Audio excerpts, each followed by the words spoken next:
كان قبل 40 سنة كانوا يسمعوا صهيل الخيل وصوت المعركة وصوت السيوف. ايش يظل يشوفوها الساعة 4 والساعة 5 صباحا، يعني مع الفجر فجرا.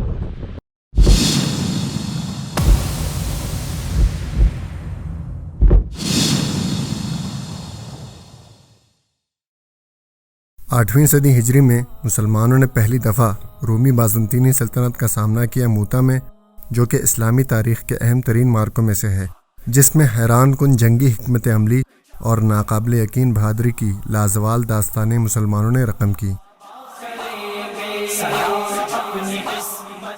6 ہجری میں مسلمانوں نے اور مشرکین مکہ نے صلح حدیبیہ کیا۔ اگرچہ صلح کی شرائط سخت تھیں، مگر پھر بھی اس صلح کی وجہ سے مسلمانوں کو چند سال امن کے نصیب ہوئے۔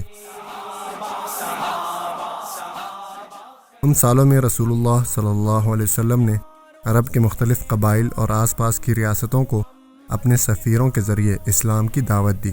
مختلف سفیر بحرین، یمامہ، حبشہ، مصر اور فارس کی طرف بھیجے گئے۔ یہ سفیر واپس رسول اللہ صلی اللہ علیہ وسلم کی طرف بشارت لے کر آئے۔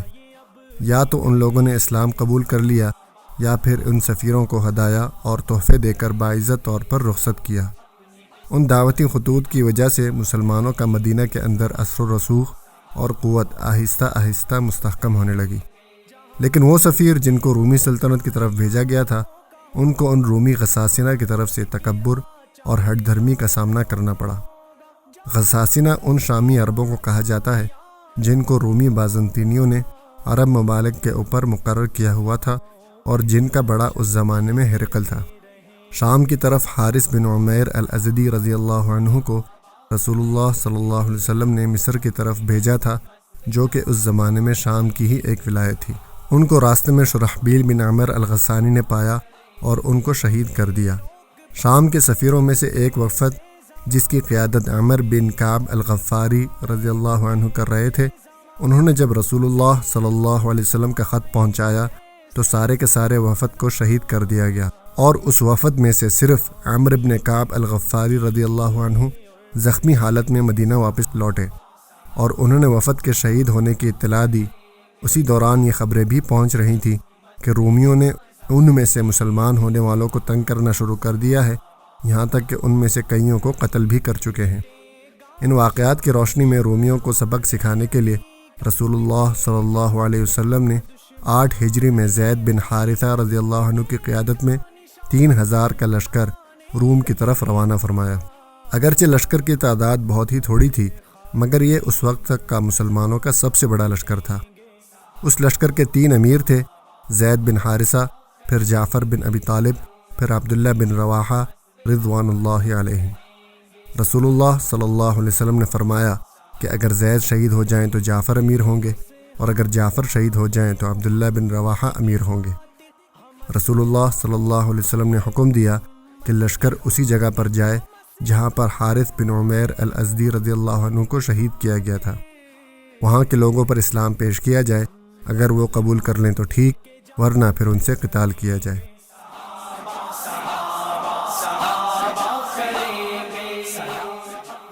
یہ حکم دینے کے بعد رسول اللہ صلی اللہ علیہ وسلم نے لشکر کو چند نصیحتیں کی، جیسا کہ آپ صلی اللہ علیہ وسلم کی سنت مبارکہ تھی کہ ہر لشکر کو روانہ کرنے سے پہلے نصیحت فرماتے تھے کہ کسی بچے کو، عورت کو اور بوڑھے کو قتل نہ کریں، اور نہ ہی اس راہب کو جو اپنی عبادت گاہ میں الگ تھلگ رہتا ہے، اور نہ ہی کسی درخت کو اکھاڑیں، اور نہ ہی کسی گھر کو گرائیں۔ جب یہ لشکر معان پہنچا، وہاں پر اس لشکر کو ایسی چیز کا سامنا کرنا پڑا جو ان کے وہم و گمان میں بھی نہیں تھا۔ ایک عظیم رومی لشکر جو کہ ان کے انتظار میں تھا۔ اس رومی لشکر کی قیادت تھیوڈور کر رہا تھا، جو کہ ہرقل کا چھوٹا بھائی تھا۔ جنگوں میں مسلمانوں کا کفار سے کم تعداد میں ہونا کوئی نئی بات نہیں تھی، لیکن اس دفعہ معاملہ بالکل ہی الگ تھا۔ اس مرتبہ کفار کی تعداد کئی گنا زیادہ تھی، یہاں تک کہ مسلمانوں نے آپس میں مشورہ شروع کر دیا کہ واپس جائیں یا کیا کریں۔ رومی لشکر کی تعداد کے بارے میں مختلف روایات موجود ہیں۔ بعض روایات میں رومیوں کی تعداد 2 لاکھ تک موجود ہے، جبکہ بعض نے صرف ان دونوں لشکروں کے درمیان نسبت بیان کرنے پر اکتفا کیا ہے۔ مسلمانوں نے ارادہ کیا کہ رسول اللہ صلی اللہ علیہ وسلم کی طرف پیغام بھیجا جائے کہ وہ مسلمانوں کی مدد کے لیے مزید لشکر بھیجیں، لیکن عبداللہ بن رواحہ رضی اللہ عنہ نے، جو کہ تیسرے نمبر پر امیر مقرر تھے، انہوں نے لشکر سے ایک ولولہ انگیز خطاب کیا: اے قوم، بخدا جس چیز کو تم ناپسند کر رہے ہو یہ وہی چیز ہے جس کی تم طلب کیا کرتے تھے، راہ خدا میں شہادت۔ ہم نے کبھی کفار سے عدد یا قوت یا کثرت کی بنا پر جنگ نہیں کی، ہم صرف اس دین کی بنیاد پر جنگ کرتے ہیں جس کی وجہ سے اللہ نے ہمیں عزت عطا کی۔ بس آگے بڑھو، کیونکہ دو بھلائیوں میں سے ایک تو مل کر ہی رہے گی، یا غالب آؤ گے یا شہادت کے اعلیٰ مرتبے پر فائز ہو جاؤ گے۔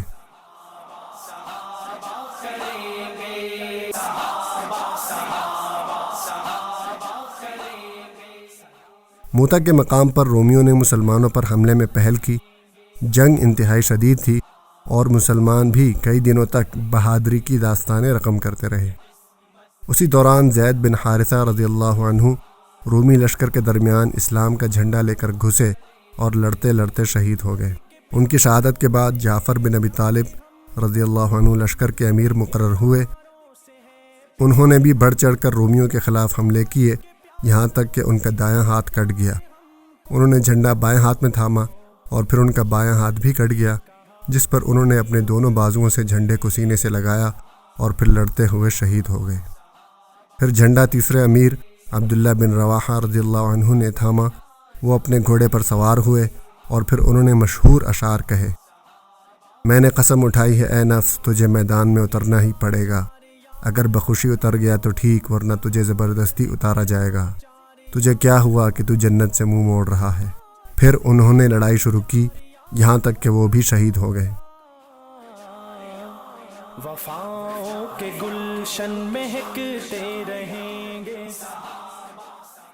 عبداللہ بن رواحہ رضی اللہ عنہ کی شہادت کے ساتھ مسلمانوں کی صفوں میں دراڑیں پڑنا شروع ہو گئیں، کیونکہ ان میں کوئی امیر باقی نہیں بچا تھا۔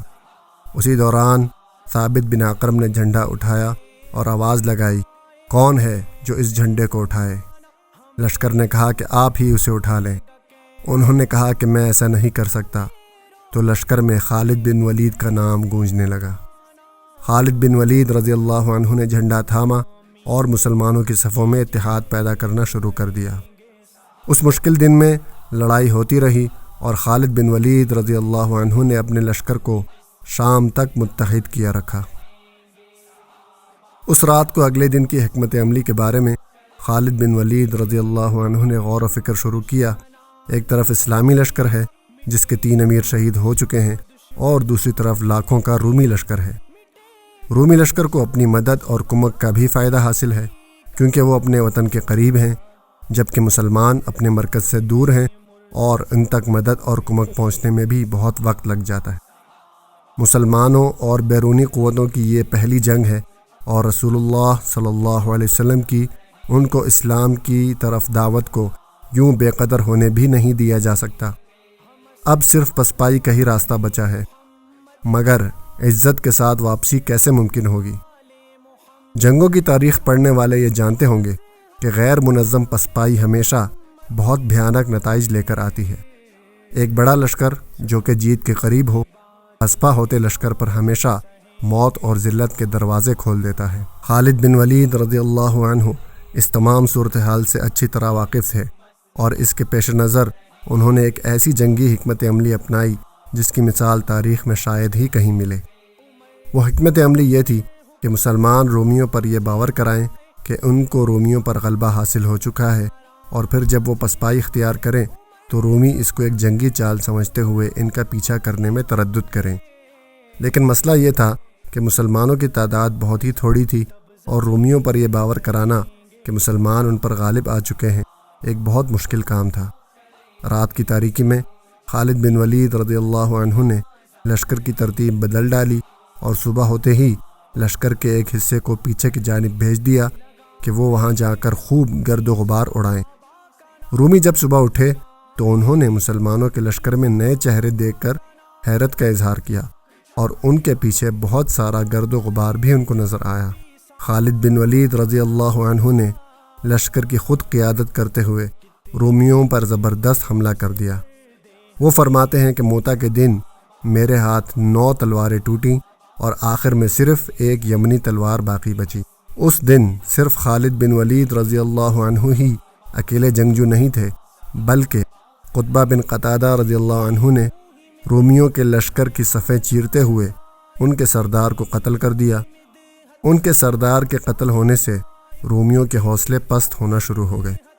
انہوں نے یہ سوچنا شروع کر دیا کہ مسلمانوں کی مدد آ پہنچی ہے اور مسلمانوں نے ہمیں چاروں طرف سے گھیر لیا ہے۔ رومی لشکر میں طرح طرح کے خیالات جنم لینے لگے۔ مسلمانوں کی تعداد کتنی ہے؟ ان کی مدد کہاں سے آئی ہے؟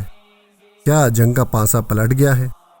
وہ جو پیچھے غبار اڑ رہا ہے وہ لازماً ہزاروں کا لشکر ہوگا۔ پہلے ان کی کم تعداد نے ہم سے کئی دن تک جنگ کی اور ہم ان پر غالب نہ آ سکے۔ اب جب ان کی مدد بھی آ چکی ہے، اب ہم کیسے ان پر غالب آ سکیں گے؟ خالد بن ولید رضی اللہ عنہ کے مطابق لوہا گرم ہو چکا تھا اور یہی وقت تھا چوٹ مارنے کا۔ انہوں نے اپنے لشکر کو اشارہ کیا اور وہ سب اچانک سے پسپائی اختیار کرنے لگے اور لڑائی ایک دم رک گئی۔ رومیوں کی حیرت میں مزید اضافہ ہو گیا کہ جب مسلمان غالب آنے لگے تو پھر اچانک پسپائی کیوں اختیار کی؟ سے ہے پیار ہم کو محمد کے پیاروں سے ہے پیار ہم کو۔ وہ یہ سوچنے پر مجبور ہو گئے کہ لازماً یہ مسلمانوں کی کوئی جنگی چال ہے اور اگر ہم نے ان کا پیچھا کیا تو ہم ان کے جال میں پھنس کر بہت بری موت کا شکار ہو جائیں گے۔ یہ سوچ کر انہوں نے اپنی جگہ نہیں چھوڑی اور مسلمان میدان جنگ سے صحیح سلامت نکل گئے۔ اس ساری لڑائی کے دوران رسول اللہ صلی اللہ علیہ وسلم کا معجزہ بھی ظاہر ہوا جب انہوں نے اس لڑائی کی پل پل کی صورتحال صحابہ کرام کو ہزاروں میل دور سے بتائی۔ بخاری شریف میں رسول اللہ صلی اللہ علیہ وسلم کا ارشاد موجود ہے کہ زید نے جھنڈا اٹھایا اور شہید ہو گئے، پھر جعفر نے جھنڈا اٹھایا اور شہید ہو گئے، پھر ابن رواحہ نے جھنڈا اٹھایا اور شہید ہو گئے، یہاں تک کہ جھنڈا اللہ کی تلواروں میں سے ایک تلوار نے اٹھائی اور اللہ نے اس کے ہاتھ پر مسلمانوں کو فتح نصیب فرمائی۔ خالد بن ولید اللہ کی سونتی ہوئی تلوار ہے۔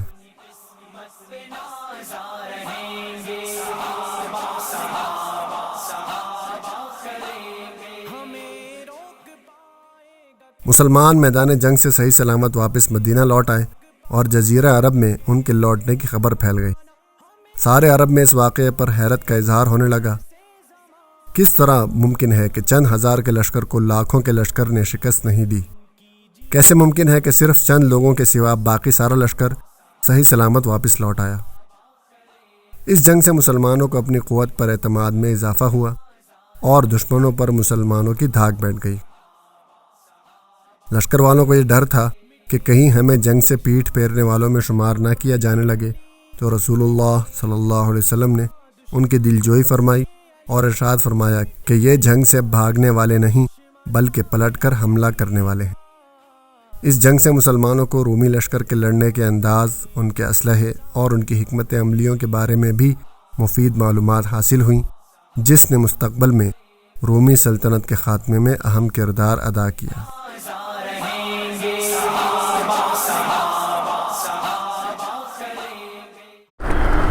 السلام علیکم۔ یہ میدان موتا ہم آ گئے ہیں۔ یہ جو سورہ قریش کے اندر رحلت الشتاء والصیف ہے کہ قریش گرمیوں میں شام کا سفر کرتے تھے اور سردیوں میں نیچے یمن کا سفر کرتے تھے۔ تو شام، یہ علاقہ سارا اس وقت شام تھا، اردن اور تبوک سے تھوڑا سا اوپر سے شروع ہوتا تھا اور یہ جگہ ٹھنڈا علاقہ ہے، تو گرمیوں میں یہاں پر اتنی گرمی نہیں ہوتی ہوگی، تو یہاں پر قریش اس کے لیے آتے تھے تجارت کے لیے۔ تو صحابہ کی محنت سے اور قربانیوں سے، جہاد سے آج تک یہ مسلمانوں کے پاس ہے علاقہ، ورنہ تو آج کل کے مسلمان ہوتے تو جو اسرائیل ہمارے ساتھ کر رہا ہے یہی ہے، ان علاقوں پہ بھی یہی ہو رہا ہوتا۔ صحابہ کو اللہ جزائے خیر دے۔ الحارث بن عمیر الازدی، ہاں یہ وہ تھے نا جن کو بھیجا تھا، خط پیغام رساں تھے، ان کو قتل کیا تھا۔ المصري فلما نظر موسى